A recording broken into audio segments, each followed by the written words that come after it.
Peace. What's good, YouTube? It's Kareem Samadi back again with another video. All right, so today we're going to get into the control over the body, right? Control over the physical body is very key on the spiritual journey, because on this journey, you want to have a body, mind, and spirit connection and control. And so before you can focus on controlling the mind and controlling the spirit, you must first know how to control the body. And that includes the physical body and the energy body, right? Control over the physical body matters a lot, because if you can't figure out how to control this, you'll constantly be enslaved to it, you know? And there's a lot of agendas, there's a lot of programming that is centered around us being focused on our physical body, being enslaved to our physical body and what we consider its needs, but it hasn't always been this way, right? The key here is we have to recognize that we've been trained to over-identify with this part of us, because the ego, pretty much growing up, right, we had to cultivate the ego, whereas our spirit and our mind were already in its fullest developed states, in our early years. This is why as the ego grows larger and that portal closes between mind and spirit, that means we have to retrain ourselves to focus on cultivating mind and spirit again.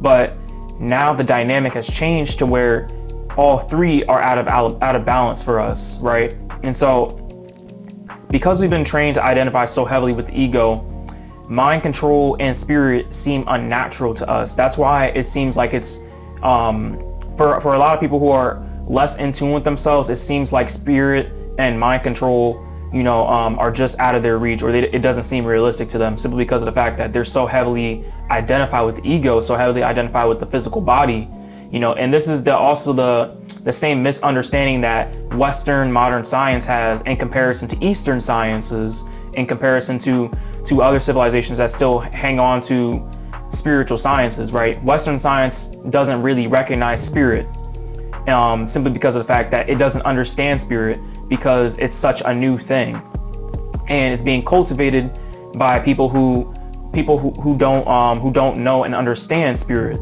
Whereas ancient civilizations, they knew and they understood spirit. And as the West seems to or continues to take from the sciences and decode the sciences that the ancient civilizations had, that's when they begin to learn more about it. So to move past the lower nature, you must master its urges, and you need to understand it, or it will control you, right? No one should be a slave to one's lower nature's urges, right? You shouldn't be a slave to procuring resources for yourself, right? We have to think about this. Everything that we do is centered around security, and this is what keeps us away from being in tune with spirit and from being content with what's within. Everything that we do is for security, because the ego needs to survive and feel safe. Everything you do is centered around it. It's why you work a job that you hate, because you're centered around security. You can't let go of it because you need to meet your security needs. And it doesn't matter how much time that takes away from you. It doesn't matter how much time it takes away from your education, your spiritual education. It doesn't matter how much time it takes away from your family. It doesn't matter how much time it takes away from you starting your business, right? You're gonna work at that place that you might hate because it's offering you security. Or you might choose to do things that feel safe, but you might let your dreams fall by the wayside. You might let your purpose fall by the wayside. And as a result, you begin to bury yourself. That's being a slave to your lower nature's urges, and also being a slave to the way that you were programmed, right? You were programmed to do things that society deemed acceptable, society deemed is something that works, right? That's why they're trying to send everybody to college, even though that doesn't work for everyone. That's why they try to make everybody do a career, even though careers don't work for everyone, because it's to keep you a slave, not just to other people, but to your lower nature's urge for security, and that's very key. And and if not, even if you are very well off career-wise or business-wise, right, you'll still be a slave to money, because you're going to be figuring out ways to protect it so that you don't lose it.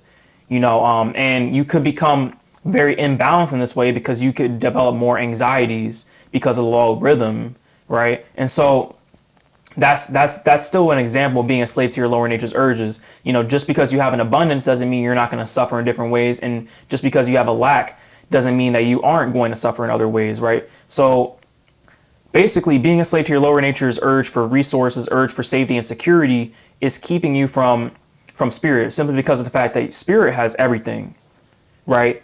And so when you're trying to balance out how your spirit has everything and it has a need for nothing in the physical world, versus your ego having a need for everything in the physical world, or a need for wanting things to survive in the physical world, that imbalance creates a paradox of choice, right? Because which are you going to choose? And ultimately, if you just let go of your attachments to this world, right, things will begin to unfold for you, because you have to learn and create that spirit connection with yourself. But to create that, you also have to have discipline, right?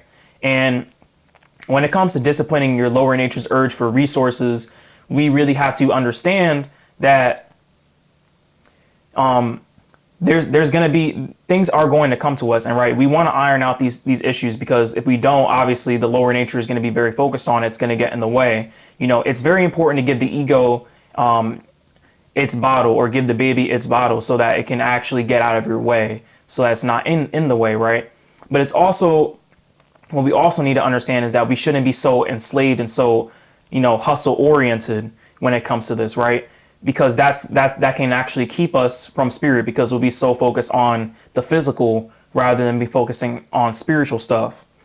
And another way to be a slave to your lower nature's urges for food, which is why overeating, at least in in countries that have followed after the West, overeating has become a huge thing. If it's not food, and then it's drugs. If it's not drugs, then it's sex, right? And if you really take into account all these things, they really represent different imbalances in the chakra. If it's food, it's because your solar plexus is imbalanced. If it's sex, because your sacral is unbalanced, or your root is unbalanced. Resources, safety, security, all that's root chakra stuff. Drugs, that's your higher chakras being unbalanced, because you're seeking fulfillment, you're seeking spirit, but you don't know how to activate it within yourself. So you feel like drugs is going to take you there and give you that euphoria, right? This is why everything that's within you is actually being taken out of you and sold back to you as something for you to aspire towards, right? Because we all have abundance within, but they tell you that you don't have abundance within, and then they give it back to you in the form of money. We all have the ability to sustain ourselves within, but they take it out of you, and they program you to want it, and they sell it back to you in the form of food. And all of these things are natural to us. All of these things are natural to the earth. But it's actually all being monetized and put back towards us, and having to keep your ego wanting, right? That's the state of the modern world. And so this is why I say you have to control your body, have discipline in the body before controlling your mind and spirit. And when you do that, and you can begin to focus on spirit later on. So many people are subconsciously slaves to sex, because these three urges, they go hand in hand, and as a means in order to procure it, right? More money and status are commonly touted as a means for getting more sex, at least for men, right? But if it's not, sex is seen as something that is considered a status object in the West. It's considered a fulfillment. It's considered something that elevates you, and it's considered something as a form of success. And so men and women are in the West generally, not all, but generally, especially due to the media's influence, everything is sex focused, everything is sex oriented. Everybody's goal is sex focused, sex oriented, money focused, money oriented, and those things go together too, because more money could also equate to more sex. Status could also equate to more sex. Sex could also equate to more money. It depends, right? And that's why they say that sex sells. So, and this is all to really keep you locked down and to hyper focusing on these things. Nothing's wrong with sex. Sex is a natural thing, but since it's so misunderstood, that's why the West has to focus so heavily on it. And so as a result, the mind control translates to people focusing so heavily on it, which is why there's a huge urge to get people addicted to sex, addicted to porn. There's a huge push for that. There's a huge push to get people hooked on drugs, which is why they'll ban drugs and then they'll legalize them later after they mess with the drugs, right? And there's and when it comes to money, people are already addicted to working and enslaving themselves, for a check. And so this is why all these things, they all tie into playing on your physical body's need to survive, right? Everything in this world is meant to play against your ego, and once you start to realize that there's a game of chess being played against you, and you begin to turn your focus inward, that's when you can really begin to start playing this game the proper way. That's when you get control of that nigga in Grand Theft Auto, and you realize that you're the person with all the cheat codes in hand. You're the person with the walkthrough in hand. So what we have to understand is that, we have been made to be addicted to keep sustaining and keeping our physical body going, right? And we've been addicted to our animal nature, and our animal nature has been controlling us and masquerading under our success, right? The ego's been controlling you. It's been masquerading under your successes. It's been masquerading under all that status that you got, or all that status that you desire. It's been masquerading under all that money that you want, under all that sex that you want, or that you might have. But in reality, once you start to realize that these things, they're not going to give you fulfillment. All they do is sustain you until you feel numb, but they're not going to give you fulfillment. They're not going to make you feel complete, right? Only thing that can make you feel complete is what's within. And so that's the great hypocrisy. But this is how the ego operates. It operates off of fleeting things, because the ego is a fleeting thing. It's going to disappear. It knows it's going to die once you focus on spirit, And another thing with food is that a lot of us, we live to eat instead of eating to live. That's why Honorable Elijah Muhammad, he made those 2 books on how to eat to live, and he said eating 1 meal a day. The reason why he said eat 1 meal a day or begin fasting is simply because of the fact that it detaches you from wanting to eat so damn much, right? I mean, we're a lot of times we're not even conscious of what we're putting in our bodies. It doesn't matter what your diet is. In general, we're not conscious of what we're putting in our bodies, and or at least not a lot of us aren't, and so we have to be conscious of that. And we also have to be conscious of just in general, right? If we're slaves to just being to what we have to put into our bodies, and imagine what's going to happen if food is something that we're short on, right? You saw what happened with the toilet paper shit back in 2020, right? So if that happened with food, who knows? We have to really think about these things, And there was a time where we weren't so reliant on food. This is why fasting is so important, because when you fast, you take your attention away from the physical body. And you tell your physical body that you are not in control here. My mind is in control here. My spirit is in control here. But you're not making the calls. I'm making the calls. That's what fasting does for you. Whether it's fasting from food or fasting from sex, fasting from whatever. You can fast from anything, right? And it doesn't have to be long. But, especially fasting for food, because that's when you begin to really, synchronize the spirit, and you begin to synchronize the spirit with the physical body. Right, fasting is very important, and for me, I've done fasting of all kinds, and fasting has changed my life for the better, and so that's something that we really need to do more in order to gain that discipline. Because if you gain that discipline over the physical body's urges are not gonna, they're not gonna overpower you, right? There's a lot of people that they can't go 2 hours without eating something, and that's sad, man. Like, They wake up, they have to immediately stuff themselves. When I stopped eating so much in the morning, everything changed for me, man. Like, this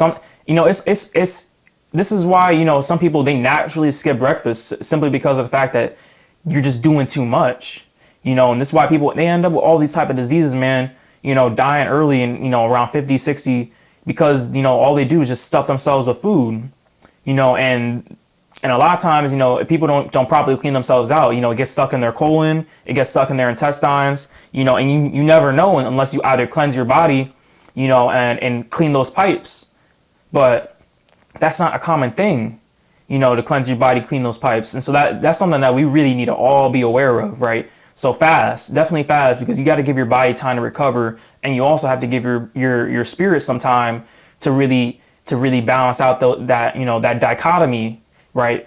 The more you eat, the more you focus on the ego. Now, eating, sex, all these things that deal with the lower nature, they're good for grounding, but you don't want to be focused on doing them so much, right?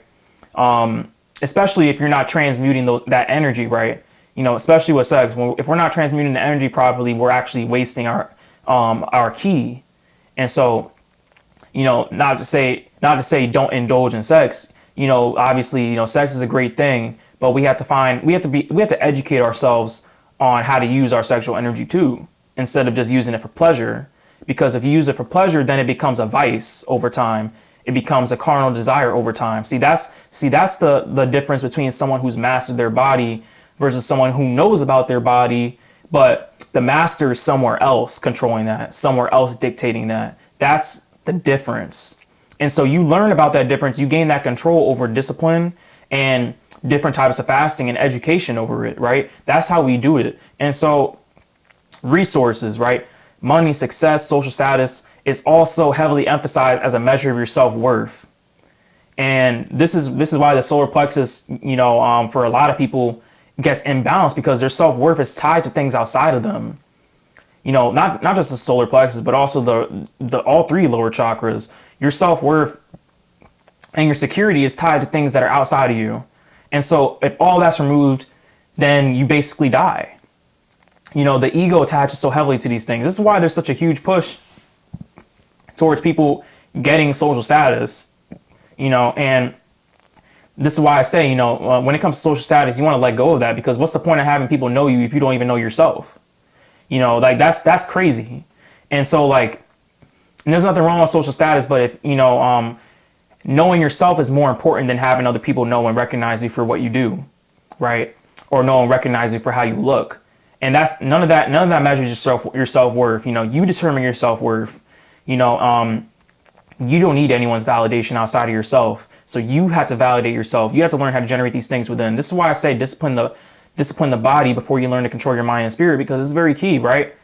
And it's very key because we can survive without all of these things. All of these things, they're just made as constructs for you to attach to. And any attachment is a trap for your consciousness, right? And so when we really just, forget about all these entanglements, we forget about chasing money, forget about chasing success, forget about chasing social status, and we just recognize that we have all the validation, all the abundance, all the resources within, as long as you focus on what's within. If you believe in a God, you focus on what God has in store for you. He focuses on what he's provided for you. That's when you begin to reap the blessings, and this is why they say, the flesh is temporary. So everything that's tied to the flesh, everything that sustains the flesh is also temporary. So if we live our lives focused on spirit, we live our lives focused on, stuff that's going to benefit us in the hereafter, that's going, because if you focus on spirit, everything else seems to align, and you focus on spirit by disciplining the body, by not letting the body dictate what you do on a day-to-day basis, not letting the body take up most of your time of the day, right?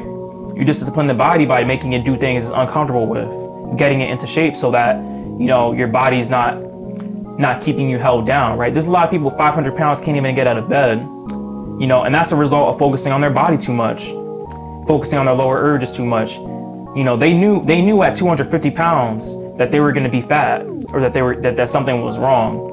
And now they're so fat, they can't help themselves. They can't even get out of bed, right? That's alarming.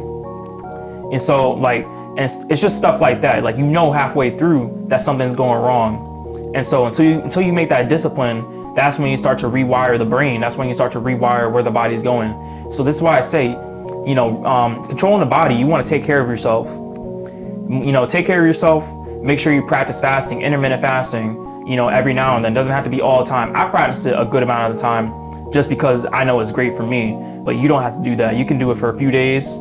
Intermittent fasting will get your mindset off of food so much, and especially off of just, pointless eating, right? Pointless eating, no nutritional value. We're not focusing on on just, eating for energy. We're focused on, eating for pleasure. That's we have to really focus on disciplining our body to not eat for pleasure, and then, sometimes, yeah, it's okay. But when we do this on a day-to-day basis it's an addiction, it becomes an addiction. Same thing with sex, chasing sex so much, or tying our self-worth to sex, tying our status to sex. It has to stop, because that's keeping us enslaved to those urges, keeping us slaves to our genitals, right? and making us think with our genitals. And everything that we do is focused on sex, male or female, right?